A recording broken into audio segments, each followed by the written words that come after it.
But let me invite Dave Berwick, the president and CEO of Pete's, who is our host, to say a few words. Thank you. Thank you, Steve.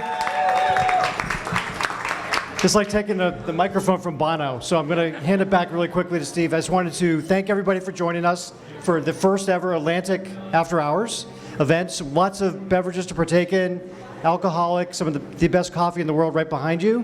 Thank you for coming. Enjoy yourself, and I'm going to actually go right back to Steve and our special guests. Thanks for coming. Kim Darrow. And I just want to say that I've heard from, is it Paul Cantley? Is that right? Do I have that right? Your guy, or Paul Cantley? I'm botching a name. I never do that.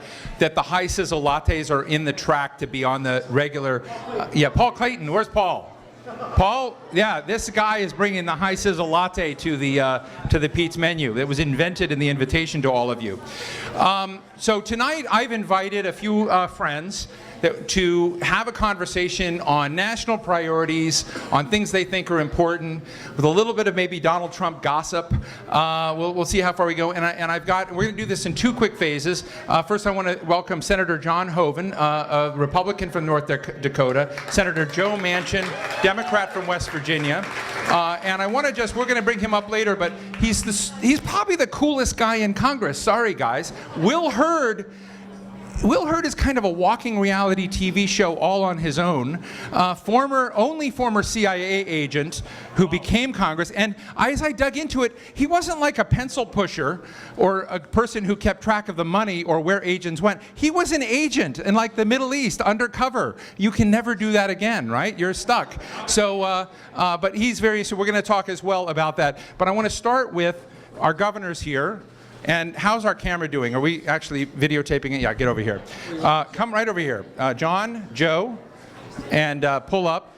And I've got my latte here. I don't know about you guys, but can we get Joe Manchin? So, and then we'll go with all of you, but Thanks. I wish I could go around this room and have you all introduce yourselves because it's an awesome crowd. But let me just start, talking to both of you. Joe Manchin, you and I just had an exchange on Sidewire. I don't know if many of you are on Sidewire yet. It's a new app. It's kind of, John Allen is going to be here. He's going to be ticked off at me, I think. But it's kind of Twitter Plus. Like it gives you a few more spaces to talk with informed people. And you raised this question about opioids and the FDA and said, okay, start. But I could tell in the words that you were saying that you thought what the FDA was doing was pretty pathetic. Well, first of all, we have an epidemic in the country. And we've cured every epidemic that we've ever had. But this one, we kind of slid under the radar screen for some reason, out of sight, out of mind.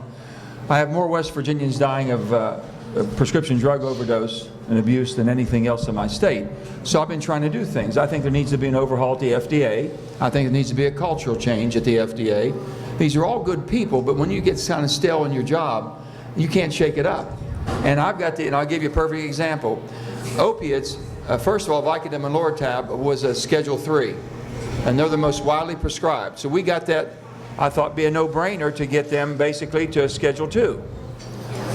I don't know if anybody understands what that means. Schedule 3 and Schedule 2 means... Don't go into too much detail. I'm not going to. It's how the drugs, how they're going to be prescribed. I mean, how the prescriptions are written. 30 days or 90 days or more. Going in to see the doctor under 3, you don't have to. Just call in. They hand them out like M&Ms. Under Schedule 2, 30 days, you got to see your doctor. With that being said, I thought it'd be a no-brainer. All Vicodins, all opiates are addictive. They should be Schedule 2. Took 3 years to get it done. 3 years to get it done. The day we got it done, within the same week, they came out with a Zohydro, an opiate. 2 pills will kill a human being. There's more pills coming on the market than we need. We're the most addicted nation on earth. And if we don't do something to change it, God help us all. And I'll throw all kinds of things out. You have cigarettes, you've got alcohol. Doesn't compare to what opiates are doing to this country.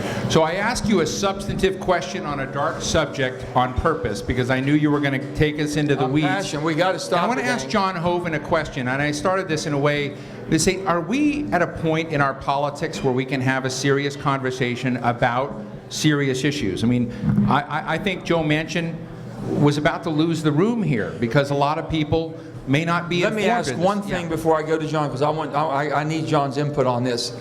Everyone in this room knows somebody in your family, extended family, or a close friend that's been affected by drugs. Am I right? Everybody raise their hand. Do you know people that can't find basically any treatment centers? Can't get in? We all know them. How are you going to do it? You can't fund it. Funding's tight. You know how you do it? We tax cigarettes. We tax alcohol. Not one penny on opiates. Not one penny. And if we want all of it to go towards basically treatment centers, it's exactly what it should be done. It's the only way you're going to cure the problem. John, how about that? Well, I think there's a very good chance we will get something done on opioids, and it will be a bipartisan solution. We're already talking about that legislation, and I think we'll actually pass something this year on it that will help. And Joe's right. We've got to figure out how we go from prescription drugs, OxyContin, and all these various opioids, to morphine, to actually the heroin issue. And I think that's, you know, what we'll try to address is that continuum. But yeah, this is a very serious issue. It's an epidemic across our country, and I think we'll pass bipartisan legislation addressing it this year. So let me take this into a more fun corner. Chris Christie has said that being a senator prepares you for almost nothing. That being a governor is where it matters, and that makes so. You were both governors, and you moved into the Senate. You went from being, you know, alpha male type, you know, governors doing stuff, to this passive. The ultimate alpha male, right there.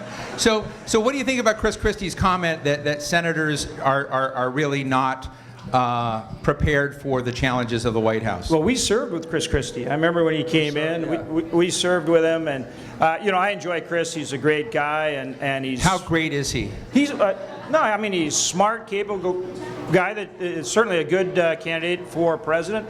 And I get that he's promoting his credential as a governor, and Joe and I would both tell you that that is a tremendous credential to run for the commander-in-chief. At the same time, when you come here, it's a very different world in terms of working to try to get something accomplished. I mean, it's tough at the state level. It's a lot tougher at the national level. So I get what he's saying, but at the same time, the chief executive has got to work with Congress. You've got to be able to work with Congress to get something done. Let me Joe? just say that basically John and I are the only ones that can speak what two jobs you like and give you an inside. Chris has never been a senator. He can sit on the outside and throw rocks like everybody else. I understand. The bottom line is having patience. As a governor, you don't come here with much patience. It's just not. It's not our DNA. How are you doing on patience? I'm having a hard time. I tell you now, I know why, after I've driven for 5 years in Washington, I know why you're not allowed to have guns in Washington. I do. Now, with that being said, the bottom line is one little movement in the Senate, and you can help millions and millions of people. You can save people's lives. I'm working with 2 million people in West Virginia, which I love dearly. But if I can get something moving in the right direction here, if I can, you know, the opiates, I'm going to go back to that. We took, I know. Can you tell what's on Joe's mind? I'm telling you people, we've got I'm to just waiting for it to be a debate question. No, we took off by going from Schedule 3 to Schedule 2, 1.2 billion pills off the market in 1 year. So it can be done. So that was something. I couldn't do that as governor.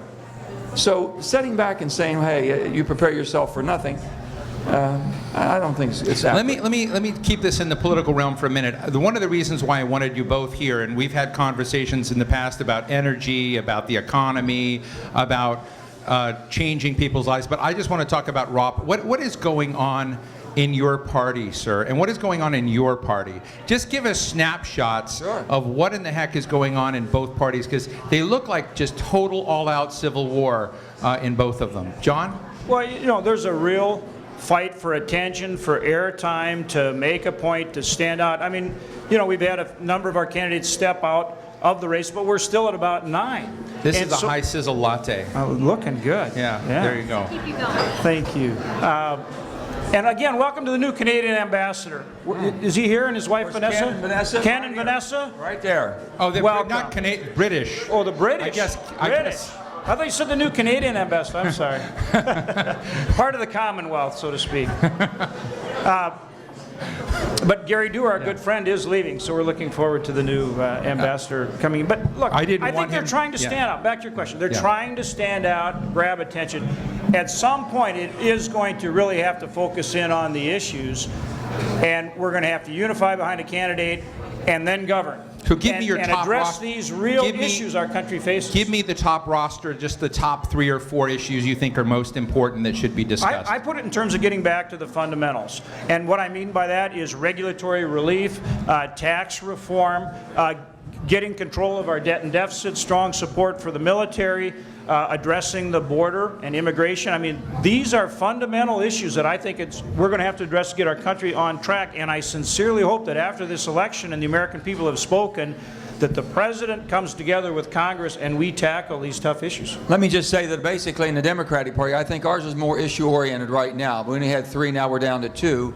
And basically you're getting a dichotomy of the whole Democratic Party, all on just 2 candidates and seeing what's going on. I think they'll get much more in depth. I support Hillary. I know Bernie. I like Bernie very well. Bernie's passionate. He believes what he believes, and he is what he is. The bottom line is we have a hard time paying for a lot of it. With that being said, you got to get your financial house in order. It's all about jobs. I mean, goes clear back to President Clinton. It's all about jobs. It really is. If we can't get this economy and get this debt off our back and get kids where they can get through college without crippling debt and get out of college and be able to be productive, you're in trouble. I agree. Jobs is always job one. Absolutely agree. But we do think alike on a lot of things. No question about it. If Hillary were to get the nomination as Democrat, John, who should be her vice presidential running mate? Joe Manchin. Joe Manchin. That's an easy one. And Joe, I don't know if Marco Rubio or Cruz or Chris Christie were to get the nomination, who should be their VP? Well, again, you'd be John. Now tell me. Governors, let me tell you one thing. Governors know how to govern. I mean, we have to do it every day. You understand, as a governor, every day we have to look at a budget and we got to make decisions whether we can do this or that. We got to pick our priorities based on our values, what's good for our people and what's good for our state. We don't have the luxury of saying, oh, well, print up some more money for us. We're a little bit short today. Can't do it. We got to make tough decisions. So we can do that. That's not a problem. Chris Christie sent him this answer, by the way. No, but the bottom line is, and then you have to respect. You have to respect the legislative branch. We have 3 branches. There's the brilliancy of our founders in having the Senate set up where the minority. John's in the majority now. I was in the minority when we got blamed for not doing anything. The Democrats, remember, we didn't get anything done? Harry basically tried to protect the people that were up in cycle. He didn't want them to take tough votes. He was trying to protect. So he didn't open up the process. So we didn't have an open amendment process. So the bill got on the bill. We never went anywhere because John then wouldn't let us on. He said, we'll let you on if you let us put our amendments on. So it stopped. So I say this, the majority sets the agenda, but it's the minority that drives the agenda. So now they're saying, okay, my good friend, the Republicans here, are in control, and look what's happening. Yeah, look what's happening. The Democrats want to get something done, and we're getting on the bills, and we're working the way we're supposed to work. It's much different and much better. Interesting case in point is we're on the energy bill right now. As you saw today, we didn't get cloture, but there's a negotiation going on right now about Flint. And I think there's a very good chance we'll come back, address the Flint issue, and still get the energy bill. So if we try to work together, we can do it. Look at last year, we passed a highway bill. We also did education reauthorization. That's the first reauthorization since No Child Left Behind. If we stick with this and we're willing to work together, we can get some of these things done. And that has to be the focus after the election. What we've been able to say is this. We said, listen, if you look at basically the past and when the Democrats were in the majority, when I first came here, the playbook that Harry used was protect, no vote, and I said this. Let me tell you one thing. A no vote is worse than a bad vote. Right. Not voting at all. So I've asked my Republican friends, if you I'll give you a perfect one. Refugee. We just had a... Hey, Joe, how many more Republican friends do you have than Democratic friends? Everybody's my friend. Everybody's my friend. But Joe is willing to go to what we call regular order and take those votes. You watch next week, we'll pass that legislation on North Korea, too. We can do this stuff. It does take some give and take. It takes guys like Joe that are willing to get in there. Here's the thing, okay? We're on the refugee. We got on the refugee bill, and people said, oh, my God, the Democrats wouldn't let us on the bill. We wanted an open amendment process. We got down to just asking for 4 amendments, couldn't get them. So I went to my Republican friends and I said, guys, listen, you're going down the same path we went, and that wasn't good. You got to open that back up. So if Mitch comes back and opens up an amendment process, regular order on refugee, we'll get that one done. Joe, you should try the coffee latte. It's excellent. Yeah. I mean, you're on a roll, baby, but I tell you, it is good. Yeah, I think Pete's is going to use that in their next commercial. So picking a new president, as we're going through the process of doing now, also means we're in the long, swan song of the past, of the, not past president, but the president going to leave. And I'm just interested, just in candor, what do you think President Obama, who's working hard across the street with the President of Colombia right now, what do you think his biggest failings have been? Bringing us together. It really is. It's not his DNA. It's not his forte. It's not who he is. Good man, good heart, wants to do the right thing. But he has to understand, if you never were executive, you weren't ever in a position where you had to sit down and say, as governors, we all knew where the line was. We all pushed it. So when they say, well, he's taking too many privileges in executive orders, trust me, John will tell you, we pushed it right to the line. But we all had that inner compass that says, listen, you're going into policy now, and that's why we have the people's representatives. You better start talking to your legislators. So we'd bring them over and we'd liquor them up and we'd feed them and talk to them and try to get a couple of commitments and votes, and then we go back at it. That's not Barack Obama, period. John? Well, first off, he has a very different philosophy of government than I do. I mean, he wants big government, and I think that's the wrong approach. I believe in limited government. But I think Joe's right. I think the president, and he even said this himself. He really... President Bush wasn't exactly a small government guy. Well, but Bush did try to work with Congress, I think, much more than President Obama has. I really think, and you even saw President Obama say he really didn't come to the Congress and say, hey, are there some things, divided government oftentimes offers an opportunity to really do some big things on tax reform and entitlement reform, and I think that's out there, and, he hasn't been able to create that relationship to do it. Here's the thing. When you look at one was the most successful period that most of us can remember was Bill Clinton. And Bill Clinton did it with a Republican Congress. Now, when Bill got done schmoozing you, and you stayed up all night, you're ready to vote. He had you ready to vote. Yeah, careful here, Joe. And if you couldn't schmooze, you weren't invited back. But it was basically building relationships. But he wanted to get something done. When you think about it, last time we had a balanced budget, basically, under Democrat president, Republican Congress. Last time we had balances, surpluses.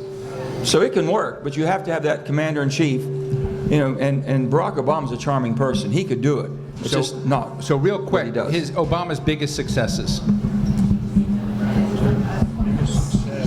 And you're on camera. Certainly, getting Osama bin Laden, I would say, I'd put it at the top, yeah. Yeah, I think basically I look at some of his foreign policy, and I like the Cuban. I like what we've done there, reaching out to people.